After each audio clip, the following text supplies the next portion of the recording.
just joking.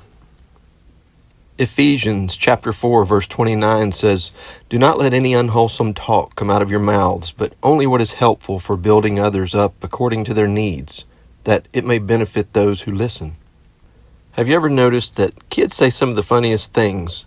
These are some of the things that kids have said in church. 3-year-old Reese prayed. He said, "Our Father who does art in heaven, Harold is his name." A Sunday school class was studying the 10 Commandments. They were ready to discuss the last one, and the teacher asked if anyone could tell her what it was. Susie raised her hand, stood tall, and quoted, "Thou shalt not take the covers off the neighbor's wife." Someone had been teaching their 3-year-old daughter, Caitlin, the Lord's Prayer for several evenings at bedtime. She would repeat after her parent the lines of prayer. Finally, she decided to go solo.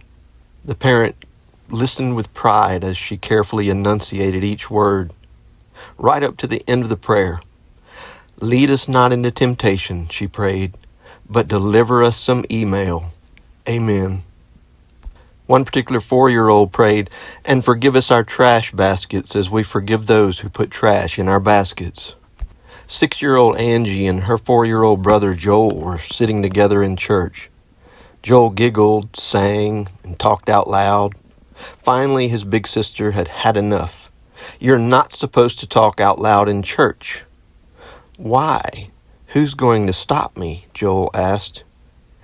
Angie pointed to the back of the church and said, "See those 2 men standing by the door? They're hushers." I'll share one of my personal stories. I was in either kindergarten or 1st grade. I'm not sure. It was somewhere right up in there. And the teacher came out with a test. Very simple test. Long sheet of paper, had lots of things on it. Anyway, she gave us careful instruction and said, "I want each of you to follow directions. Read the entire test and then begin."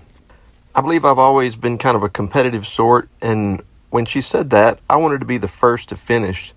And reading that entire thing didn't make a lot of sense to me because I saw it was going to be fun. I saw in the first line, it actually said, punch 3 holes in the top of your paper with your pencil. And when I saw that, I knew it was going to be fun, so I immediately started doing what each thing said as I read it. And the first thing I did was poke those 3 holes in the top of my paper. I was super excited because looking around, I knew I was going to be the first to finish.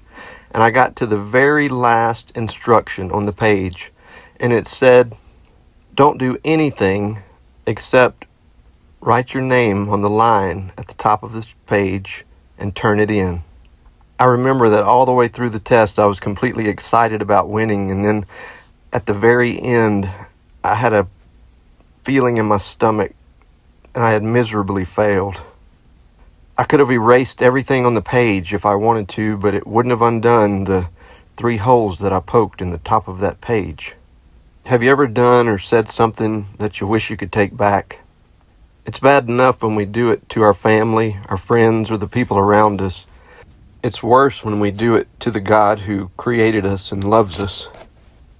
Ephesians chapter 5, verse 3 and 4 says, "But among you there must not even be a hint of sexual immorality or any kind of impurity or of greed, because these are improper for God's holy people. Nor should there be obscenity, foolish talk, or coarse joking, which are out of place, but rather thanksgiving." In the book of Isaiah, chapter 55, verses 6 through 13, it says, "Seek the Lord while he may be found. Call on him while he is near. Let the wicked forsake his way, and the evil man his thoughts. Let him turn to the Lord, and he will have mercy on him, and to our God, for he will freely pardon. For my thoughts are not your thoughts, neither are your ways my ways, declares the Lord. As the heavens are higher than the earth, so are my ways higher than your ways, and my thoughts than your thoughts. As the rain and the snow come down from heaven, and do not return to it without watering the earth and making it bud and flourish, so that it yields seed for the sower and bread for the eater, so is my word that goes out from my mouth. It will not return to me empty, but will accomplish what I desire and achieve the purpose for which I sent it. You will go out in joy and be led forth in peace. The mountains and hills will burst into song before you, and all the trees of the field will clap their hands. Instead of the thorn bush will grow the pine tree, and instead of briars the myrtle will grow. This will be the Lord's renown for an everlasting sign which will not be destroyed. I'll close with a poem by Fleming H. Revell in 1961. Hear the beautiful words of an elementary school teacher. He came to my desk with a quivering lip. The lesson was done. Have you a new sheet for me, dear teacher? I've spoiled this one. I took this sheet, all soiled and blotted, and gave him a new one, all unspotted. And into his tired heart I cried, do better now, my child. Came to the throne with a trembling heart. The day was done. Have you a new day for me, dear master? I've spoiled this one. He took my day, all soiled and blotted, and gave me a new one, all unspotted. And into my tired heart he cried, do better now, my child. Let's all continually strive to do better each day. Be blessed.